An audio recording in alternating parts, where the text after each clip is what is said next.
Innovare e competere con l'economia circolare. La Conferenza del Veneto porta a compimento il suo ciclo di incontri dedicato alle categorie, iniziato con l'energia, passando per i rifiuti, oggi l'acqua. L'acqua è un elemento che nella terra rappresenta gran parte della superficie, però quella utilizzabile, cioè quella potabile, è scarsa quando è poca, è scarsa anche quando è troppa perché diventa inquinata e non è gestibile. Oggi c'è una soluzione da prendere sia nell'ambito dell'inquinamento sia nell'ambito dell'utilizzo. C'è stata fatta una riflessione per capire per le imprese artigiane come impatta il sistema di utilizzo e risparmio e di inquinamento per poter arrivare un giorno ad avere un'economia circolare anche in quest'ambito a misura di piccola impresa. Io penso che l'impostazione di questo incontro sia molto giusta, perché la sfida dell'economia circolare, dei mutamenti climatici, è un pericolo da fronteggiare. Ce lo ricorderanno anche le centinaia di migliaia di giovani che manifesteranno venerdì 15 in tutto il mondo, ma anche una grande occasione per una nuova economia che investe sull'ambiente, che investe sull'innovazione, che per questo è più competitiva. In realtà l'Italia non è messa male, non dal punto di vista delle politiche, ma dal punto di vista della capacità delle imprese di adattarsi. In Italia c'è un lavoro che ogni anno fa la Fondazione Simbola assieme a Unioncamere. Negli ultimi anni 345.000 imprese, 35.000 nel Veneto, hanno fatto investimenti che hanno a che vedere con l'ambiente, e queste imprese in tutti i settori, imprese che hanno usato fonti rinnovabili, ridotto il consumo di materie prime, innovato processi e prodotti, queste imprese sono quelle che innovano di più, esportano di più, producono più posti di lavoro. Quindi affrontare i temi ambientali, che sono a volte drammatici, penso al PFAS, alla Miteni, ai tanti casi di inquinamento che anche in questa regione ci sono, è una necessità, ma è anche una straordinaria opportunità per costruire un'economia più a misura d'uomo e per questo più competitiva. Se vogliamo, io penso che la parte migliore delle imprese italiane, anche delle piccole e medie imprese italiane, è più vicina all'idea di un'economia a misura d'uomo come quella ipotizzata dalla Laudato Si del Papa, di quanto non lo sia quella di altri paesi. Siamo con Agostino Bonomo, presidente del Confederate Imprese Veneto, terzo ed ultimo appuntamento del ciclo Innovare e competere con l'economia circolare, all'acqua, temi interessanti. L'acqua costa poco ancora in Italia, però è un elemento essenziale, lo chiama l'oro blu. Sì, costa poco rispetto agli servizi che dà e a ciò che comporta l'acqua. Noi sulla terra abbiamo la vita proprio perché c'è l'acqua, se non ci fosse l'acqua non ci sarebbe vita. Però poi abbiamo capito che l'acqua, proprio perché dona la vita ed è consumata da tutti, ha bisogno di essere preservata da inquinanti piuttosto che essere utilizzata in maniera che non diventi un pericolo per la popolazione. Però detto questo, l'acqua è una grande occasione di business anche per le nostre imprese. Abbiamo capito che abbiamo una rete idrica che ha il 37% di perdite e c'è una progettazione, un programma da parte dell'ente pubblico di andare a sistemare queste perdite, e quello diventerebbe del lavoro per noi. Ma l'acqua nelle sue molteplici utilizzazioni che ci sono è a tutto tondo all'interno delle moderne tecnologie, è utilizzata sempre di più anche all'interno delle macchine utensili ed è uno strumento anche di lavoro, per cui Confartigianato Veneto si occupa di acqua come si è occupata di economia circolare riguardante i rifiuti e riguardante l'energia, oltre che come momento di business anche come soggetto economico che propone utilizzi diversi anche all'interno dell'azienda di tutte le procedure, comprese dove c'è l'acqua all'interno, proprio per poter preservare l'ecosistema nel quale viviamo. Sì, infatti le stime dicono che per fare €1 di prodotto materiale, quindi nel manifatturiero, servono in media 8,5 litri di acqua, perché ci sono alcune attività che sono usano molta acqua. Quindi diciamo che oltre a un'acqua buona, eccetera, il risparmio dell'acqua è comunque un concetto che deve entrare anche nella piccola impresa. Sicuramente sì, il risparmio dell'acqua inteso proprio come volumi di consumo, ma anche poi come preservarla dall'inquinamento, perché poi si parla di economia circolare, ma l'acqua continua ad avere un suo ciclo continuo, il famoso ciclo dell'acqua, per cui quello che poi buttiamo nell'acqua magari ce lo beviamo il giorno dopo. Il consorzio Viveracqua è un consorzio che è nato proprio da un'idea di questo territorio. Sono partite le due aziende pubbliche di Vicenza e di Verona, inizialmente nel 2011, e poi a questo consorzio si sono aggregati tutti i gestori pubblici del Veneto. Oggi rappresentiamo circa 5 milioni di abitanti della regione Veneto.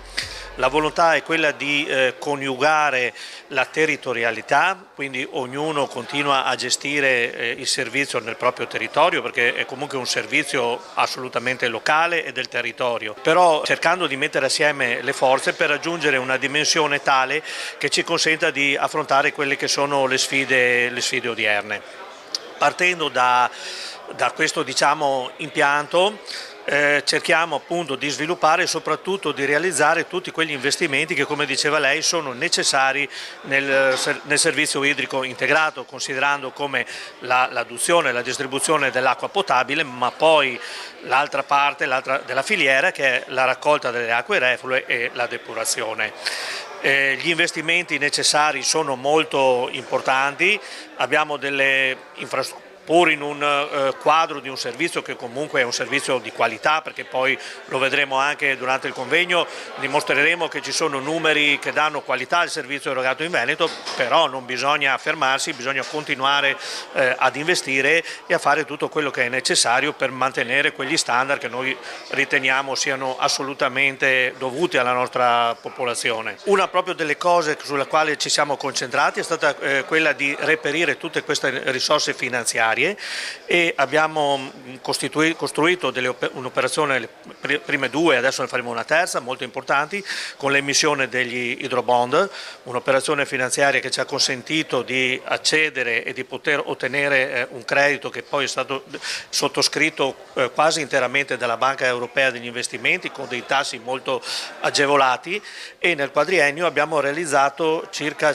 500 milioni di euro di investimenti nel settore, che è un numero molto significativo, considerato che se poi si tiene conto dell'investimento diretto, indiretto e tutto l'indotto, il famoso moltiplicatore che oggi va tanto di moda, si vede come questo nel servizio idrico, poi che è un servizio territoriale, c'è un moltiplicatore molto, molto alto e si riesce a ottenere un valore di quanto realizzato che è circa pari allo 0,2% del PIL della Regione Veneto, e quindi questo è un dato veramente significativo. Quindi riusciamo a generare un'economia virtuosa e che si autoalimenta sul territorio, oltre naturalmente a ottenere quei benefici ambientali di cui tutti abbiamo bisogno, perché chiaramente erogare acqua di qualità, raccogliere tutte le acque reflue e depurare deve essere qualcosa che insomma ci deve vedere tutti, ma veramente tutti coinvolti in questa operazione. Parlare di acqua così in generale è troppo vasto. Allora, partiamo dall'aspetto idrogeologico, ad esempio, diciamo quando arriva troppa acqua, mi passi il termine. Ecco, in questo caso è di questi giorni il fatto che ci sarà 1 miliardo da spendere in 3 anni per quello che sono stati gli eventi avvenuti a ottobre-novembre. Questo sarà un momento di rilancio per tutto l'assetto idraulico del territorio. Dobbiamo con questo piano Marshall, che il Presidente Zaia ha fortemente voluto, cercare di aumentare la resilienza del nostro territorio. Dobbiamo aumentare la resistenza che ha il nostro territorio davanti a certi eventi, e quindi l'aiuto anche di tutti gli industriali, gli artigiani, gli agricoltori, perché in qualche modo ognuno di loro deve fare la propria parte. E sappiamo che la Regione Veneto ha già pianificato con leggi ben precise quello che si può fare o non si può fare, ad esempio quando c'è l'occupazione del suolo, quando abbiamo cementificazione del suolo, impermeabilizzazione del suolo, e che cosa dobbiamo fare per le nuove zone industriali o anche per recuperare le vecchie da questo punto di vista idraulico. E poi abbiamo l'altro tema importante secondo noi, che è la qualità delle acque del Veneto. Il Veneto, le diceva lei, è una delle regioni che ha meno problematiche da un punto di vista di quantità delle acque. Ecco, se questa quantità non la tuteliamo rischiamo di non averla più. Mi riferisco ad esempio a quello che parleremo oggi, cioè l'inquinamento ad esempio che c'è stato dei FAS proprio qui a Vicenza, è un segnale di quello che dovremo andare a studiare prossimamente, cioè dovremo cercare di pianificare il nostro territorio guardando più la qualità dell'acqua, tutelando di più la qualità dell'acqua che di altri settori.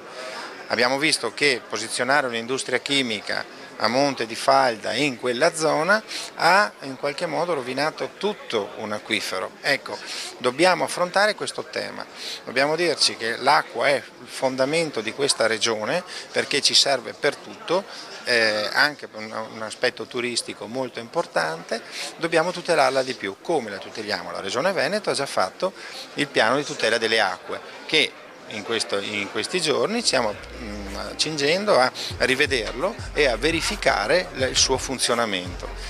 La pianificazione e la programmazione per il tramite del piano di tutela delle acque è fondamentale. Dobbiamo andare adesso, vedendo gli errori che sono stati fatti, vedendo tutte queste nuove cose che sono emerse, questi inquinanti emergenti che nascono ogni giorno perché la produzione ha necessità di prodotti innovativi, dobbiamo cercare di capire come tutelare la nostra risorsa principale.